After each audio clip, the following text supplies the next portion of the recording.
చంద్రబాబు నాయుడు వచ్చి పవన్ కళ్యాణ్ మించిన 10 మందినే లేడని చెప్పి వాళ్ళిద్దరికి ఊరుకోలేదు. బీజేపీ వాడు వచ్చి చూస్తా ఉంటాడు.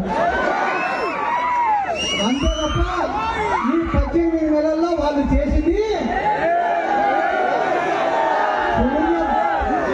అందుకనే వాళ్ళు చేసింది శూన్యం. కాబట్టి ఈరోజు జగన్మోహన్ రెడ్డి గారు రాష్ట్రంలో ఏ ఊళ్ళకు పోయినా ఒక్క రూపాయి ఖర్చు పెట్టకుండా కూడా వందల మంది, వేల మంది, లక్షల మంది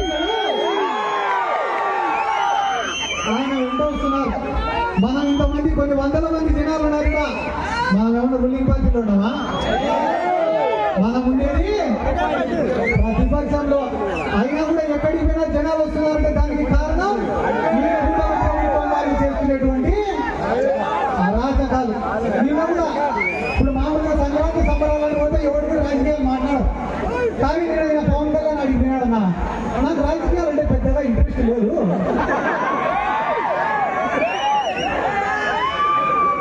నేను ఫ్లాప్ సినిమాలు తీసినా కూడా నాకు డబ్బులు కావాలి.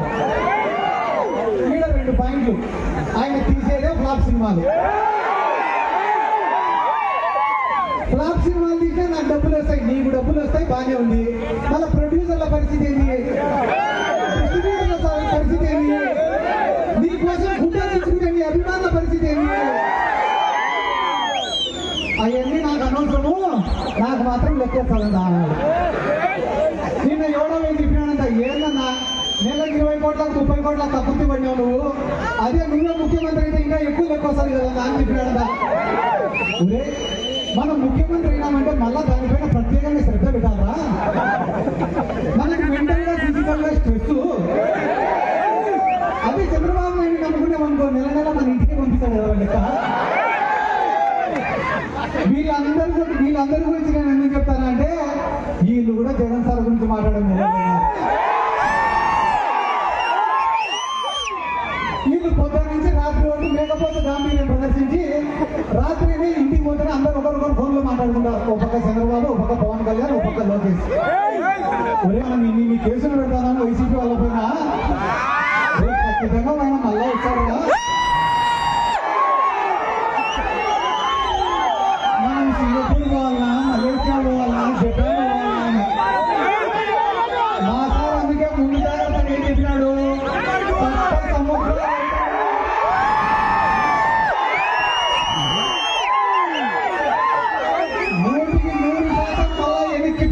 వస్తాయని చెప్పినాడు. ఈ 18 నెలల్లో వైఎస్ఆర్ కాంగ్రెస్ పార్టీ సాధించిన విజయం ఏమిరా అంటే, 11 సీట్లు వచ్చిన తర్వాత చాలా మంది ఒరే మనకు అవసరమారా ఈ రాజకీయాలు, ఎట్లా జగన్మోహన్ రెడ్డి అంటే తిరిగితే కేసులు పడతాయేమో అని చెప్పి చాలా మంది భయపడ్డారు.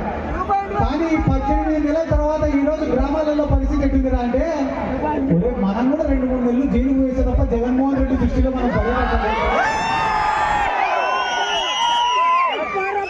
కాబట్టి దేనికైనా సిద్ధంగా జగన్మోహన్ రెడ్డిని మళ్ళా ఒకసారి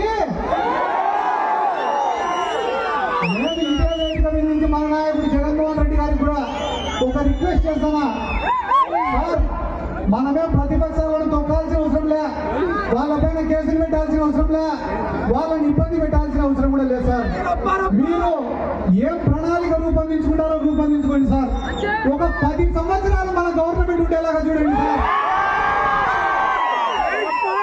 మీరు చేసే మంచి పనులు చేసుకుంటా 10 సంవత్సరాల అధికారంలో ఉండండి సార్.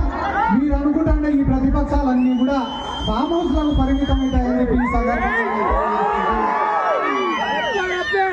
నేను మరొకసారి చెప్తానన్నా, చేసిన మంచి మనం చేసే కష్టాన్ని కూడా ప్రజలు ఎప్పుడు కూడా గుర్తు పెట్టుకుంటారు. ఈరోజు జగన్మోహన్ రెడ్డి గారికి ఆయన చేసిన మంచి శ్రీరామ రక్షని కూడా ఈ సందర్భంగా నేను తెలియజేసుకుంటూ, ఈరోజు సంక్రాంతికి పట్టణాల నుంచి అందరూ పల్లెలకు వస్తున్నారు.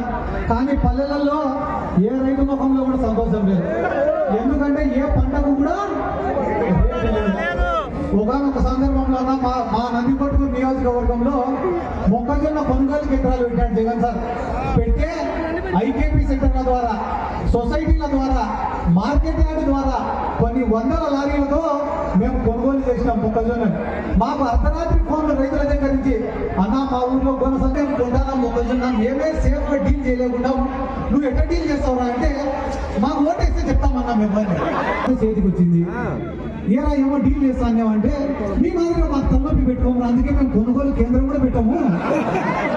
ఇంకా మమ్మల్ని అడిగేటువంటి వాడు ఇప్పుడు కొనుగోలు కేంద్రం పెడితే లారీ కావాలో అడగాల, కూలి కోసలు కావాలో అడగాల. కొనుగోలు కేంద్రమే పెట్టకుంటే ఫోన్ చేయాల్సిన అవసరం కూడా లేదు.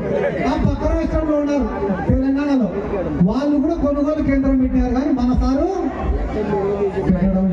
ఏంటి సార్ మా రైతుల పరిస్థితి అంటే, ఒకే ఒక పరిష్కారం, మీకు బాధ వస్తే మందు దగ్గర పడుకోండి. అంతకుమించి మీరు ఏం మాట్లాడినా నిన్న మొన్న గ్రామాలలో కోళ్లను పొట్టేళ్లను వచ్చినప్పుడు కేసులు పెట్టి లోపలేత హింసను ఒప్పుకోవడం చంద్రబాబు నాయుడు. ఆయన మాత్రం పుష్కరాలకు మేము 30 మందిని చంపొచ్చు, ఇదే గుంటూరు జిల్లాలో ప్రకాశం జిల్లాలో బహిరంగ సభలు పెట్టి 100 మందిని చంపొచ్చు, అవేం తప్పు లేదు. కానీ పాపం గ్రామంలో ఎవరైనా కూడా ఆదివారం వచ్చింది చికెన్ తిన్నామని చెప్పి కోడికి పోతే అంటే చాలా ఇష్టం.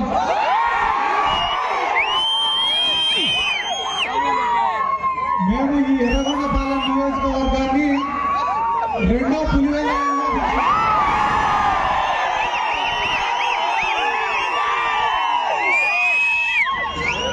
మా తాటిపత్రి చంద్రశేఖర్ అన్నది అన్న, నియోజకవర్గంలో కూడా మీ అదృష్టం అని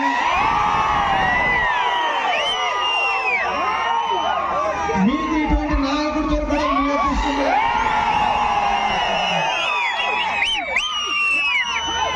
నన్ను సంక్రాంతి కింద ప్రేమగా మీ ఎర్రగొండపాలెంకి ఆహ్వానించినారు. సంక్రాంతి అంటే గుర్తొచ్చేదే మీరు చేసే ఈ మంచి పనికి ఈరోజు ప్రకృతి కూడా మీకు బాగా సహకరిస్తానన్నా. లేకుంటే ఈ పాటికే ఎన్నో అందరూ నెత్తి మీద టవాలు వేసుకొని కూర్చునేటోళ్ళు. అట్లా లేకుండా అంటేనే ఇది ఒక రైతుల పండగ. మా నాయకుడు జగన్మోహన్ రెడ్డి గారు అధికారంలో ఉన్నప్పుడు, అంతకుముందు వైఎస్ రాజశేఖర రెడ్డి గారు ముఖ్యమంత్రి ఉన్నప్పుడు రైతు అనేవాడు ఎప్పుడు కూడా రాజే. వ్యవసాయానికి ఉచిత విద్యుత్ ఇచ్చినాడు, పంట పెట్టుబడికి సాయం చేసినాడు, క్రాప్ ఇన్సూరెన్స్ ఇచ్చినాడు. అంటే పేదాట ఆడేటోళ్ళ కన్నా ఈ రోజు కాకుంటే రేపు మంచి ముక్కలు పడతాయి. కానీ రైతుకు మాత్రం ప్రతి సంవత్సరము నష్టమే. కానీ ఏం చేస్తాడు రైతు, నష్టం వచ్చినా కూడా వ్యవసాయం చేయాల్సిందే.